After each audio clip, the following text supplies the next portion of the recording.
Hello नमस्कार दोस्तों, कमल class में आपका हार्दिक अभिनंदन है, स्वागत है। आज हम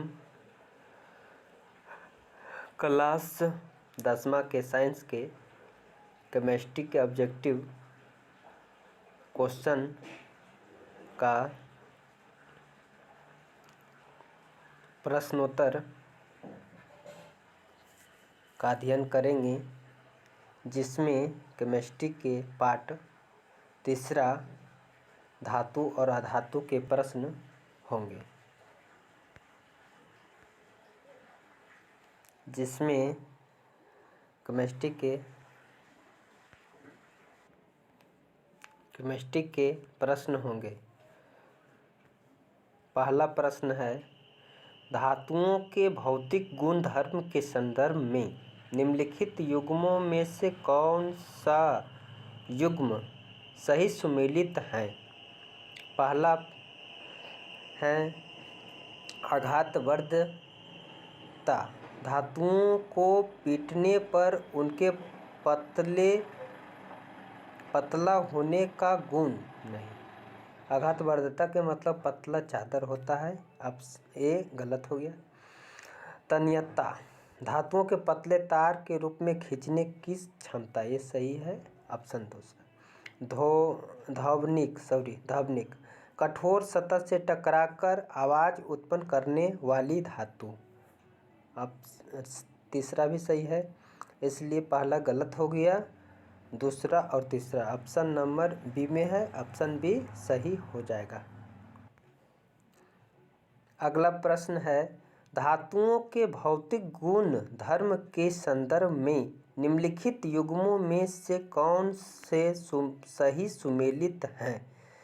पहला आघातवर्धकता, प्रश्न रिपीट हो गया, सॉरी। अगला प्रश्न है, निम्नलिखित में से कौन सी आधातु समान वातावरण में द्रव अवस्था में पाई जाती है। Option A carbon, option B bromine, option C iodine, option D hydrogen.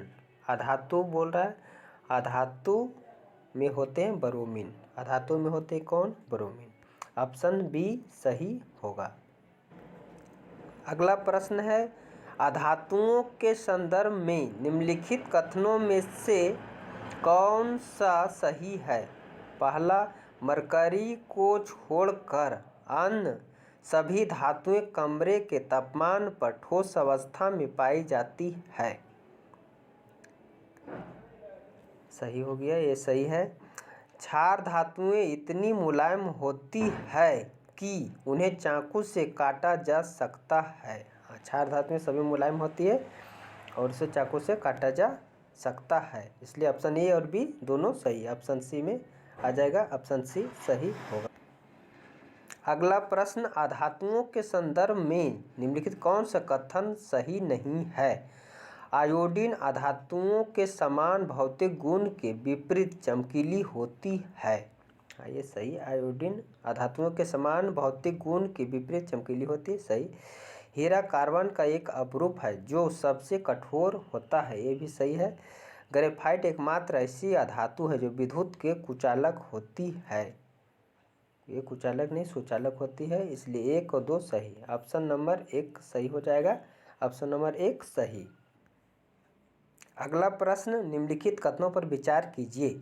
सभी धातु ऑक्साइड के प्राकृतिक के क्षारीय होती है, नहीं, सभी धातुएं तो नहीं होती है। एल्युमिनियम जो होती है वो अम्लीय होती है और सीसा भी अम्लीय होती है, इसलिए ऐसा नहीं होगा, इसलिए गलत हो जाएगा। चांदी अत्यंत अधिक ताप पर भी ऑक्सीजन के साथ अभिक्रिया नहीं करती है, ऑक्सीजन के साथ अभिक्रिया चांदी नहीं करती है, सॉरी, सही हो जाएगा।